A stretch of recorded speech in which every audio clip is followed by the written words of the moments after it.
L'attaque à la gare de Lyon, et ça une actualité dramatique. La garde à vue de l'assaillant a repris. Il s'agit d'un Malien de 32 ans. Il était armé d'un marteau, d'un couteau. 3 personnes ont été blessées. Je suis venu en France pour tuer, a-t-il dit. Je n'aime pas la France. Je déteste tous les Français. Je vous propose d'écouter l'assaillant qui a pris la parole dans les vidéos diffusées sur le réseau social TikTok. Je ne suis pas français. Je ne rêve pas d'être français. Je n'aime pas la France. Je déteste tous les Français. Car c'est les Français qui m'ont privé mon droit de vivre. C'est les Français qui ont volé mes biens. C'est les Français qui ont pillé de A à Z tout mon pays, tout mon continent. C'est les Français qui ont pris en otage mes grands-parents pour l'esclavage. C'est les Français qui ont forcé mes grands-parents à faire les travaux forcés pour pouvoir régler leurs comptes, leur économie. Bon, c'est vrai que lorsqu'on l'écoute, il n'a pas l'air complètement fou, ce Malien de 32 ans.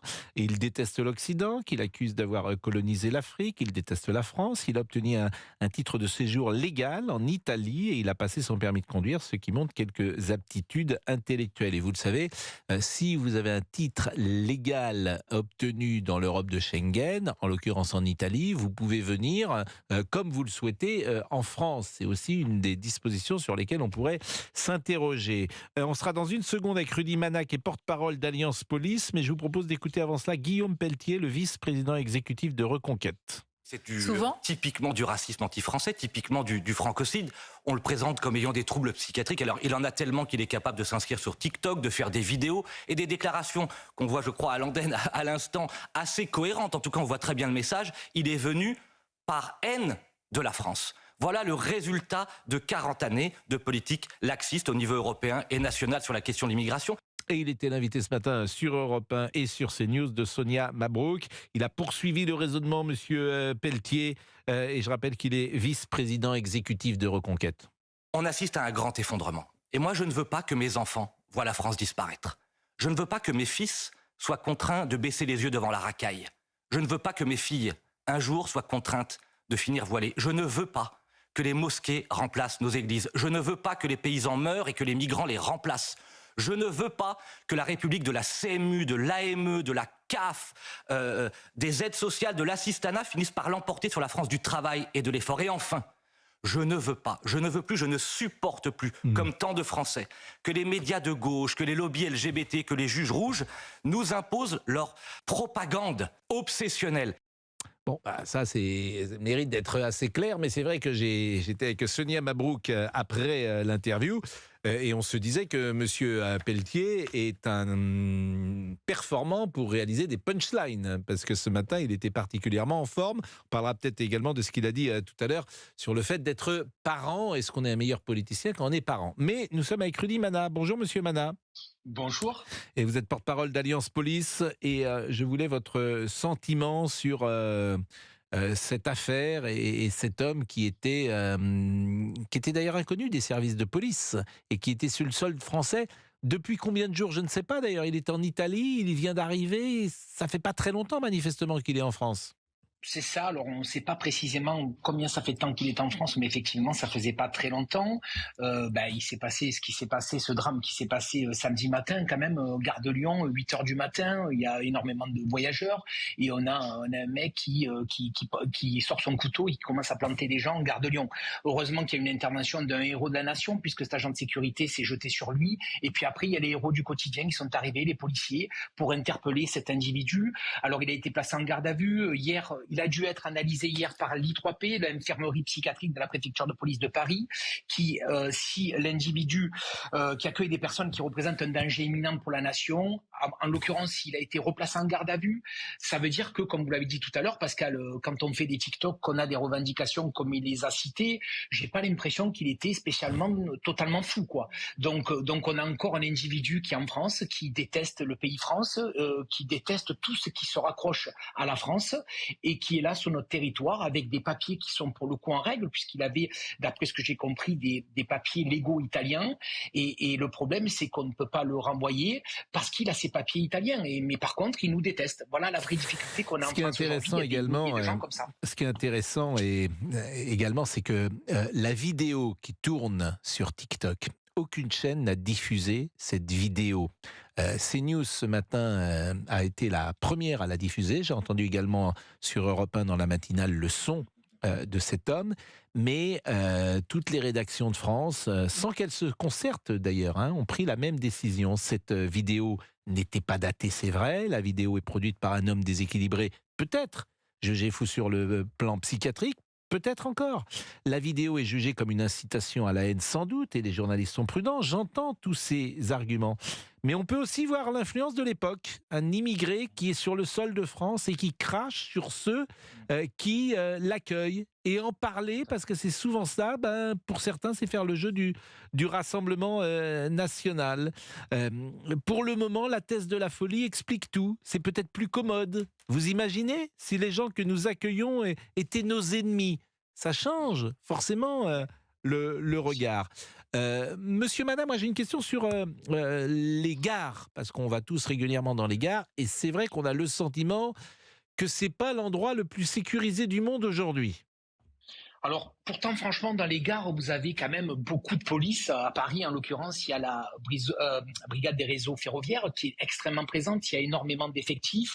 On essaie d'être présent au maximum. Vous avez la SUGE, qui est la sécurité qui était de la SNCF. Et puis, vous avez une sécurité, des agents de sécurité qui sont à l'intérieur des gares. Franchement, il y a quand même beaucoup de sécurité dans les gares. Le problème, Pascal, c'est que c'est difficile d'identifier un individu qui arrive tout seul avec un sac. Il semblerait logique qu'il arrive prendre un train et tout d'un coup il sort un couteau et un marteau et il s'en prend à des voyageurs qui n'ont rien demandé.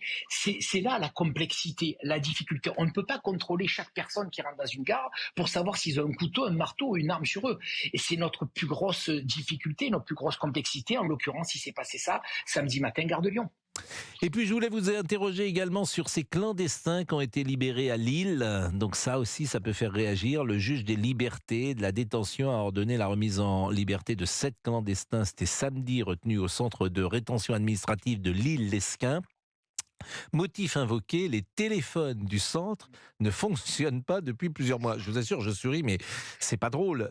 Certaines bornes ayant été détériorées par les retenus eux-mêmes. Et le juge des libertés de la détention a donc remis en liberté ces clandestins.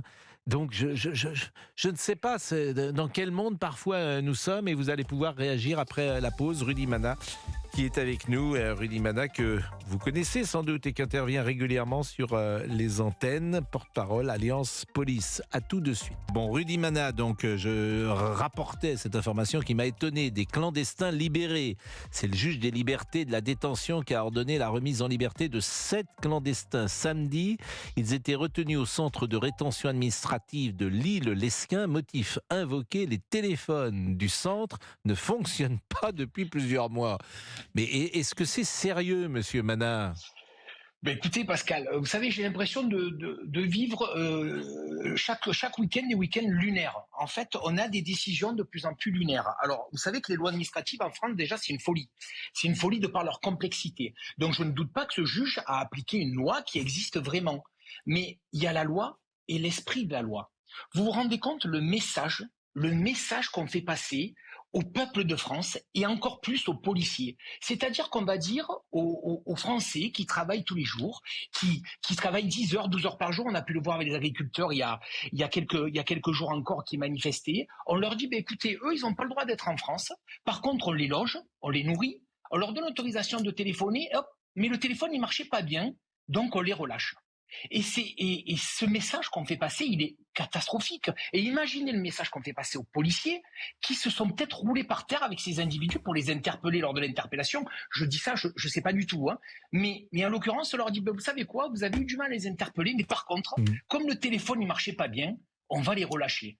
Alors en fait, les messages qu'on passe de jour en jour, en fait, ils sont catastrophiques.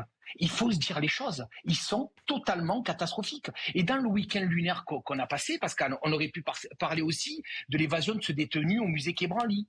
On aurait pu aussi parler de l'arrêt du Conseil d'État qui casse le refus d'entrée pour les gens qui arrivent en France qui n'ont pas le droit. En fait, j'ai l'impression que de jour en jour, on a des décisions de plus en plus lunaires. Et c'est bien ça notre difficulté. Et face à ça, on a des policiers qui essayent de lutter difficilement, courageusement, pour essayer... Je trouve que c'est pas qu'un prisme policier. Hein. J'ai le même prisme que M. Mana et je suis pas policier. Non, mais on est d'accord. Mais ce que je veux dire, c'est que ça concerne tout le monde. Bien évidemment, il l'a dit à plusieurs reprises, ça concerne pas que les policiers, ça concerne tout le monde. Moi, par exemple, je dis, je suis plié par plein de règles extrêmement dures sur mon activité, sur mes impôts, sur la vitesse, etc., etc. Mais alors, concernant la politique migratoire, dès qu'il y a un tout petit pépin, ou même en général dans la justice, d'ailleurs, j'ai l'impression, il y a des aménagements, on relâche les gens, etc. C'est extrêmement complaisant. Et ça, c'est une justice à deux vitesses qui m'est complètement insupportable. Ah, en tout cas, elle nous étonne. Et le mot lunaire, effectivement, parce que vous avez évoqué quelque chose, Monsieur Mana, que je ne connaissais pas. Vous avez sur un droit d'entrée. Oui. Et je n'avais pas suivi précisément cette affaire. Si vous pouvez nous en dire davantage. En fait, le Conseil d'État a cassé, je crois qu'un décret, je crois que c'est Gérald Darmanin qui l'avait mis en place, où on faisait des refus d'entrée à des immigrés illégaux à la frontière italienne ou espagnole. Moi, je vais demain à Montgenèvre, d'ailleurs, voir les copains de Montgenèvre qui sont à la PAF, là-haut, où il y a des dizaines d'entrées tous les jours. Et en fait, il les interpellait, il leur faisait un document très simple qui était un refus d'entrée. Et du coup, ils repartaient du pays où ils arrivaient. Alors, c'était la frontière italienne, ils repartaient en Italie.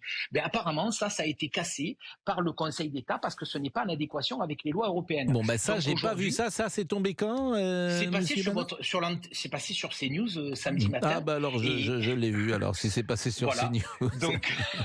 Donc voilà, quoi. C'est encore une nouvelle difficulté pour les policiers, en fait.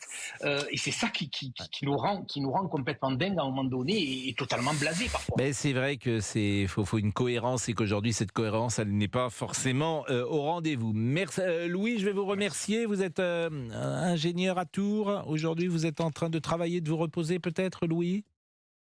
Non, je travaille. Ah, je vous entends plus là. On va échanger ensemble parce que... Allô, vous m'entendez mal ? Oui, là, je vous entends mieux, Louis. Pardon, oui, je disais, mais j'ai pris une petite pause pour discuter ensemble parce que c'est vrai, Pascal, que c'est un sujet important. Hein. Il y a moi, j'ai été horrifié de voir qu'il y avait une nouvelle attaque encore par quelqu'un. Je veux dire, c'est une attaque qui est motivée par un sentiment anti-français. Et ça, c'est inacceptable sur notre territoire, bien évidemment. Merci beaucoup, Louis, et bonne journée du côté de Tours. Et puis merci à Rudy Mana. Bonne journée également du côté de la police. Il est 11h54.